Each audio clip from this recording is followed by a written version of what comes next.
The best old-time radio from people you trust. The Radio Nostalgia Network. Welcome to the Old Time Radio Network Suspense Stories. Are you ready for a thriller, chiller, or the macabre?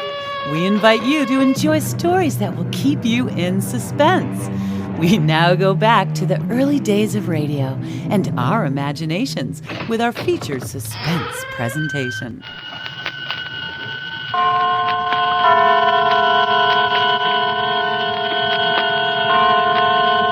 The Columbia Network takes pleasure in bringing you Suspense.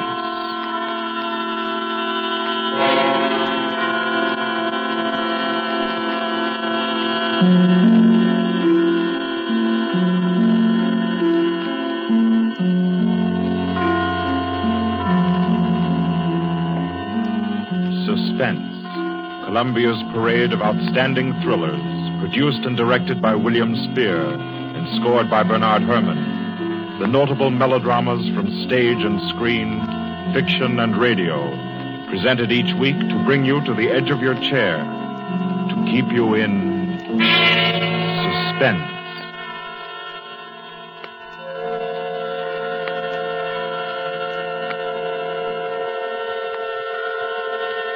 Good evening. This is Orson Welles. I'm very happy I am to be back in the United States and back on the Columbia Network, even for so short a visit as this one. Back with old friends like Johnny Dietz, who's tonight's director, and Bernard Herrmann. The Mercury Theater presented tonight's radio play for the first time last year. We came right out then and hailed it as a classic of the medium. Nobody argued the point. A lot of people asked us to do it again, so it's gratifying to get the chance now and to find a favorite of ours in this distinguished anthology of spook shows. Personally, I've never met anybody who didn't like a good ghost story. But I know a lot of people who think there are a lot of people who don't like a good ghost story. For the benefit of these, at least, I go on record at the outset of this evening's entertainment with a sober assurance that although blood may be curdled on this program, none will be spilt. There's no shooting, knifing, throttling, axing, or poisoning here. No clanking chains, no cobwebs, no bony and or hairy hands appearing from secret panels, or better yet, bedroom curtains. If it's any part of that dear old phosphorescent foolishness that people who don't like ghost stories don't like, then again, I promise you, we haven't got it. Not tonight. What we do have is a thriller. It's half as good as we think it is. You can call it a shocker. It's already been called a real Orson Welles story. Now, frankly, I don't know what this means. I've been on the air directing and acting in my own shows for quite a while now, and I don't suppose I've done more than half a dozen thrillers in all that time. Honestly, I don't think even that many, but it seems I do have a reputation for the uncanny. Quite possibly, a little escapade of mine involving a couple of planets, which shall be nameless, is responsible. Doesn't really matter. Don't think I disapprove of thrillers. I don't. A story doesn't have to appeal to the heart. It can also appeal to the spine. Sometimes you want your heart to be warmed, and sometimes you want your spine to tingle. The tingling, it's to be hoped, will be quite audible as you listen tonight to The Hitch Hiker. That's the name of our story, The Hitch Hiker.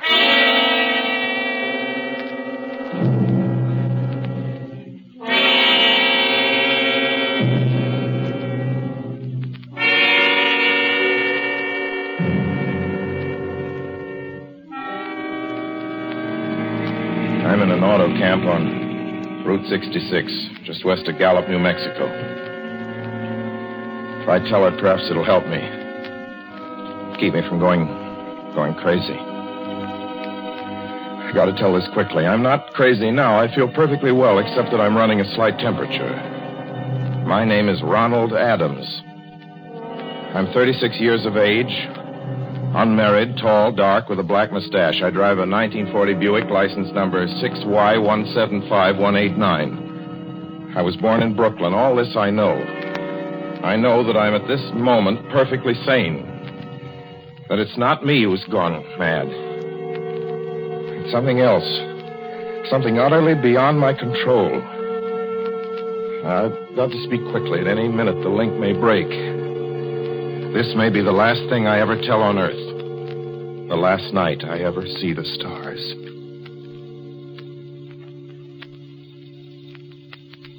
Six days ago, I left Brooklyn to drive to California. Goodbye, son. Good luck to you, my boy. Goodbye, Mother. Here, give me a kiss, and I'll go. I'll come out with you to the car. Oh, no, it's raining. Stay here at the door. Hey, what's this? Tears? I thought you'd promised me you wouldn't cry. Oh, I know, dear. I'm sorry. But I do hate to see you go. I'll be back. It'll only be on the coast 3 months. Oh, it isn't that. It's just the trip. Ronald, I wish you weren't driving. Oh, Mother, there you go again. People do it every day. I know, but you'll be careful, won't you? Promise me you'll be extra careful. Don't fall asleep or drive fast or pick up any strangers on the road. Oh, gosh. I think I was still 17 here, you two. Oh. And wire me as soon as you get to Hollywood. Won't you, son? Of course I will. Don't you worry. There's nothing going to happen. It's just 8 days of perfectly simple driving on smooth, decent, civilized roads with a hot dog or a hamburger stand every 10 miles.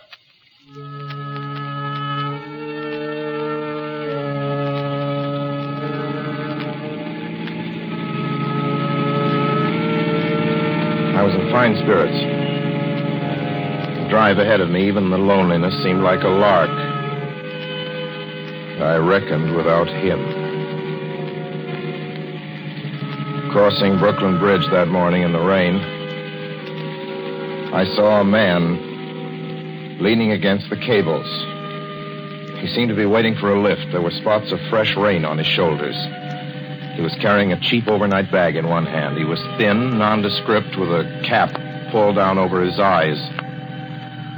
I would have forgotten him completely, except that just an hour later, while crossing the Pulaski Skyway over the Jersey Flats, I saw him again. At least, he looked like the same person. He was standing now with one thumb pointing west. I couldn't figure out how he got there, but I thought probably one of those fast trucks had picked him up, beaten me to the Skyway, and let him off. I didn't stop for him. Then late that night, I saw him again. It's on the new Pennsylvania Turnpike between Harrisburg and Pittsburgh. It's 265 miles long with a very high speed limit. I was just slowing down for one of the tunnels when I saw him, standing under an arc light by the side of the road. I'd seen quite distinctly the bag, the cap, even the spots of fresh rain scattered over his shoulders. He hallooed at me this time. Hello! Hello! I stepped on the gas like a shot. That's lonely country through the Alleghenies, and I had no intention of stopping. Besides, the coincidences or whatever it was gave me the willies. Stopped at the next gas station.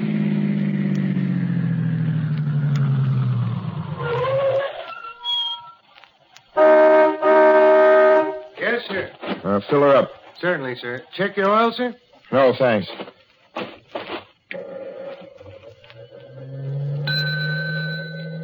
Nice night, isn't it? Yes. It hasn't been raining here recently, has it? Not a drop of rain all week. Oh?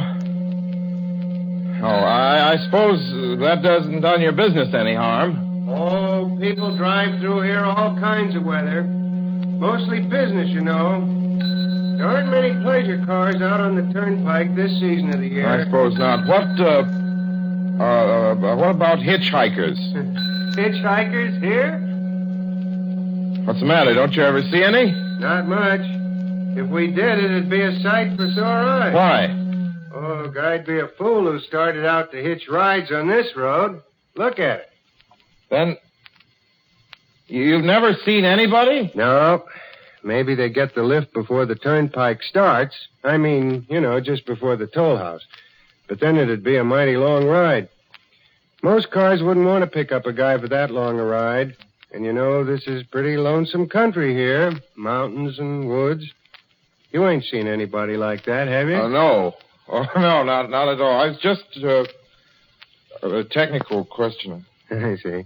Well, that'll be just $1.49 with the tax.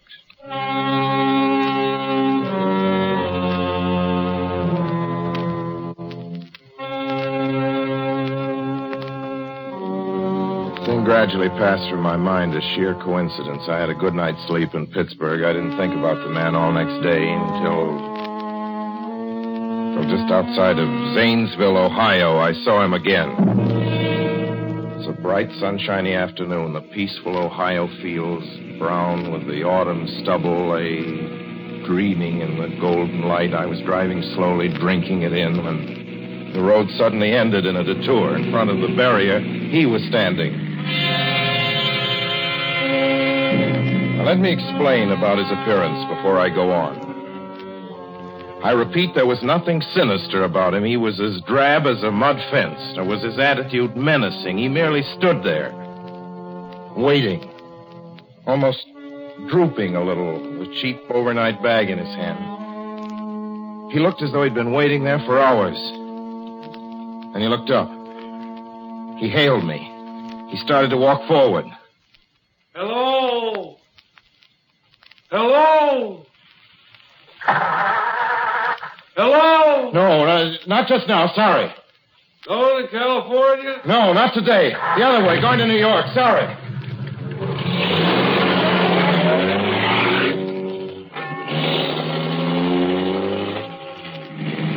After I got the car back on the road again, I felt like a fool. Yet the thought of picking him up, of having him sit beside me, was somehow unbearable. At the same time, I felt more than ever unspeakably alone.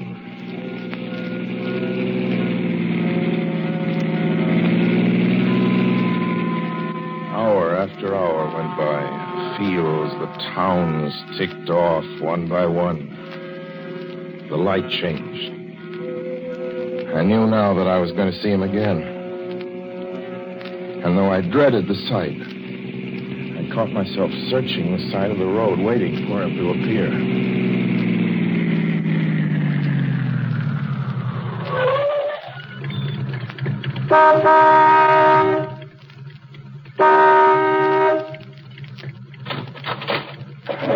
Yeah, what is it? What do you want? Sell sandwiches and pop here, don't you? Yeah, we do in the daytime. But we're closed up now for the I night. know, but I was wondering if you could possibly have a cup of coffee, black coffee. Just... No, not this time of night, mister. My wife's a cook. She's in bed. No, don't shut the door, please. Listen, just a minute ago... Just a minute ago, there was a man standing here right beside the stand, a suspicious-looking man. I don't mean to disturb it. You see, I was driving along when I just happened to look, and there he was. How's he doing? Well, nothing. You've been taking a nip. That's what you've been doing. Now, on your way before I call out Sheriff Oates.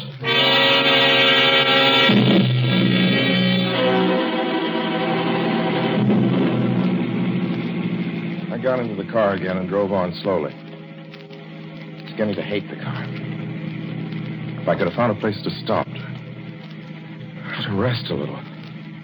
I was in the Ozark Mountains of Missouri now. Few resort places there were closed, only an occasional log cabin, seemingly deserted. That's all that broke the monotony of the wild, wooded landscape. I had seen him at that roadside stand. I knew I'd see him again. Maybe at the next turn of the road. I knew that when I saw him next, I would run him down.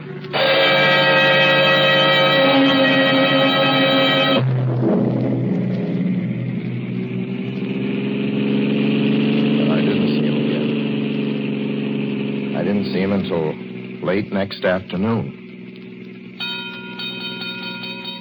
I stopped a car at a sleepy little junction just across the border into Oklahoma to let a train pass by. When he appeared across the tracks, leaning against a telephone pole. Perfectly airless, dry day. The red clay of Oklahoma was baking under the southwestern sun. Yet there were spots of fresh rain on his shoulders. I couldn't stand that. Without thinking, blindly, I started the car across the tracks. He didn't even look up at me. He was staring at the ground. I stepped on the gas hard, veering the wheel sharply toward him. I could hear the train in the distance now, but I didn't care then. Something went wrong with the car. The train was coming closer. I could hear its bell ringing and the cry of its whistle. Still, he stood there. And now I knew that he was beckoning me to my death.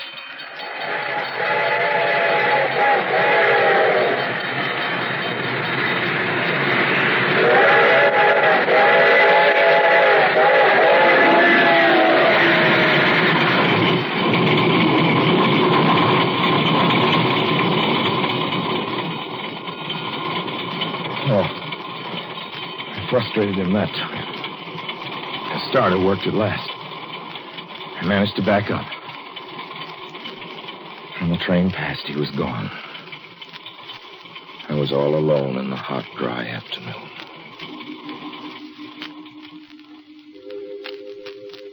After that, I knew I had to do something. I didn't know who this man was or what he wanted of me. I only knew that from now on, I mustn't let myself alone on the road for 1 minute.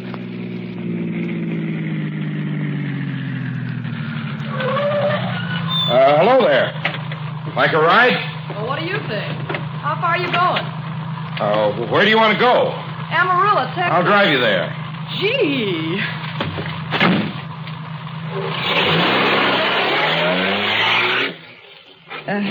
You mind if I take off my shoes? My dogs are killing me. Go right ahead. Oh, gee, what a break this You hitch hike much? Sure, only it's tough sometimes in these great open spaces to get the break. I should think it would be, though. I'll bet you get a good pickup in a fast car. If you did, you could get places faster than, say, another person in another car, couldn't you? I don't get you. Well, take me, for instance. Suppose I'm driving across the country, say, at a nice, steady clip, about 45 miles an hour. Couldn't a girl like you just standing beside the road waiting for lifts beat me to town, or any town, provided she got picked up every time in a car doing from 65 to 70 miles an hour? I don't know. What difference does it make? Oh, no difference. It's just a crazy idea I had sitting here in the car. Oh, imagine spending your time in a swell car thinking of things like that. What would you do instead? What would I do?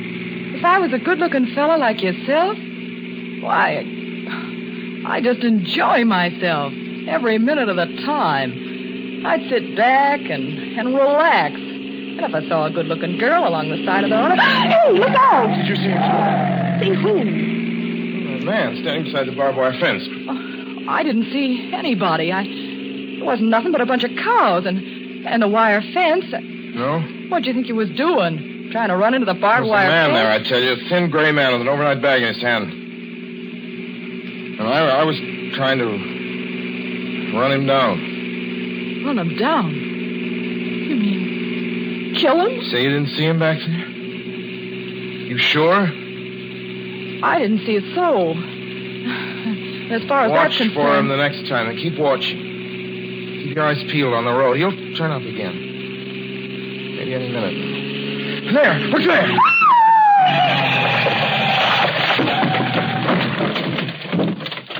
How does this door work? I'm getting out of here. See him that time? No, I didn't see him that time. And personally, mister, I don't expect never to see him. All I want to do is go on living. I don't see how I will very long, driving with you. Oh, I'm sorry. I don't know what came over me, but please don't go. So if you'll excuse me... You can't go. Listen, how would you like to go to California? I'll drive you to California. Seeing pink elephants all the way? No, thanks. Thanks just the same. Listen, please, just 1 minute, please. You know what I think you need, big boy? Not a girlfriend. Just a good dose of sleep. Please. There, I got it now. No, you can't go. Please, come Your back. hands off me. Do you hear? Leave your hands off.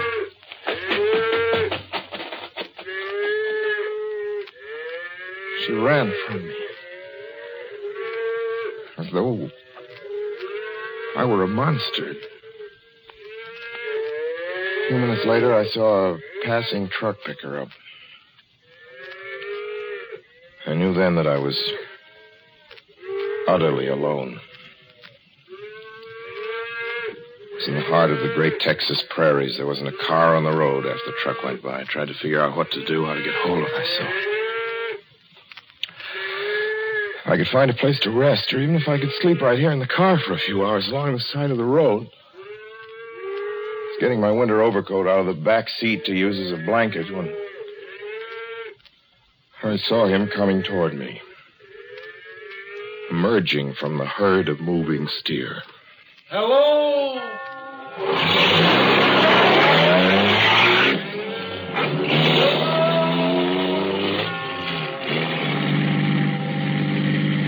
Maybe I should have spoken to him then. Fought it out then and there.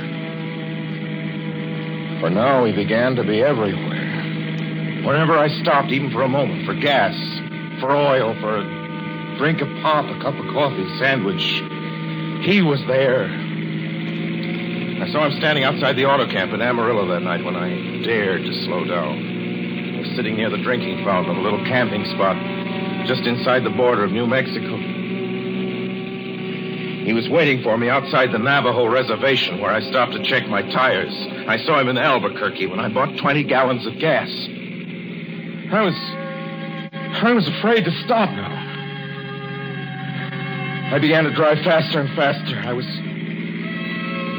in lunar landscape now.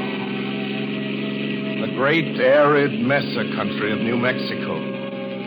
I drove through it with the indifference of a fly crawling over the face of the moon. Now he didn't even wait for me to stop.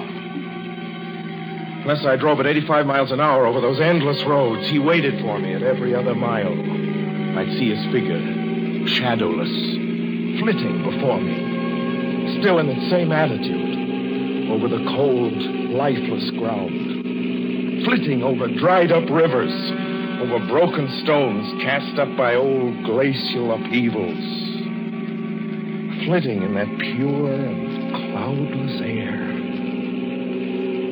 I was beside myself when I finally reached Gallup, New Mexico this morning. There's an auto camp here. Cold, almost deserted this time of year. I went inside and asked if there was a telephone. I had the feeling that if only I could speak to someone familiar, someone I loved, I could pull myself together.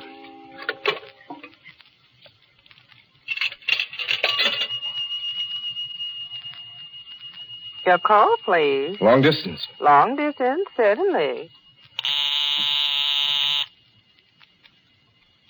This is long distance. I'd like to put in a call to my home in Brooklyn, New York.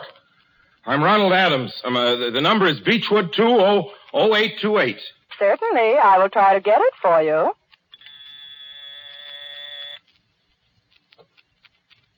Albuquerque. New York for Gallup. New York. Gallup, New Mexico, calling Beechwood 20828. I'd read somewhere that love could banish demons.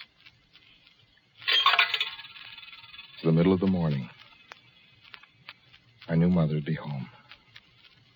I pictured her tall and white-haired in her crisp house dress, going about her tasks. Be enough, I thought, just to hear the even calmness of her voice. Will you please deposit $3.85 for the first 3 minutes? When you have deposited $1.50, will you wait until I have collected the money?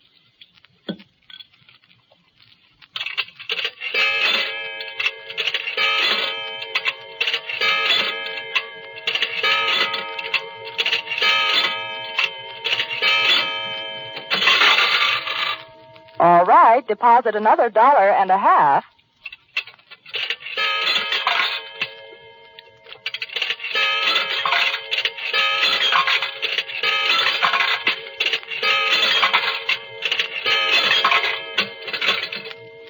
Will you please deposit the remaining 85 cents?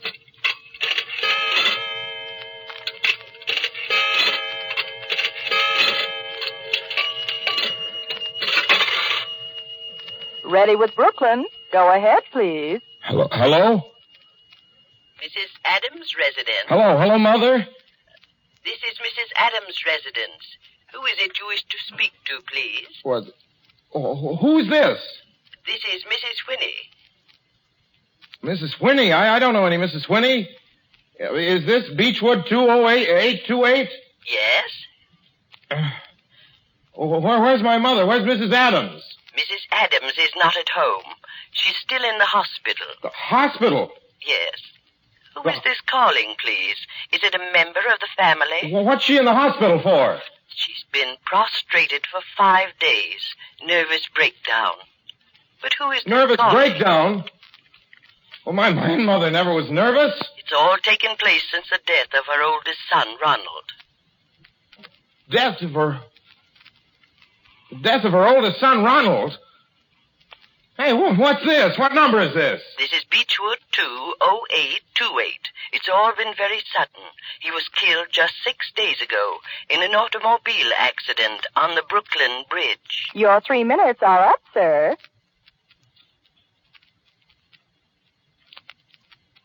Your 3 minutes are up, sir. Your 3 minutes are up, sir.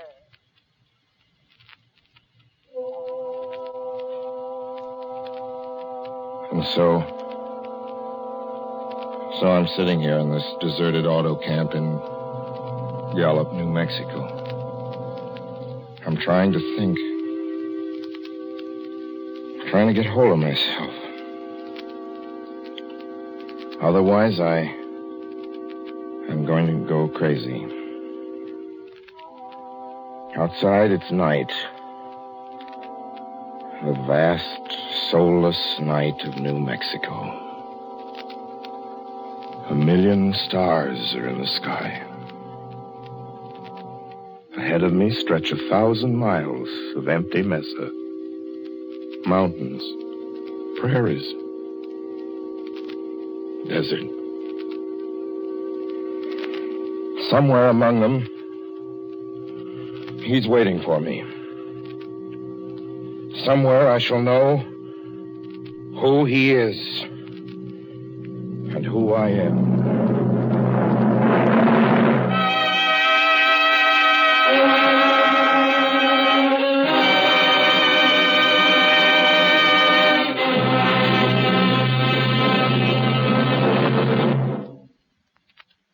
So ends The Hitch Hiker, and to Orson Welles our considerable thanks for his playing of the title role. Mr. Welles? Help wanted. Men, women, and children. Nature of work, hard, monotonous, back-breaking labor. Hours, 75 a week minimum.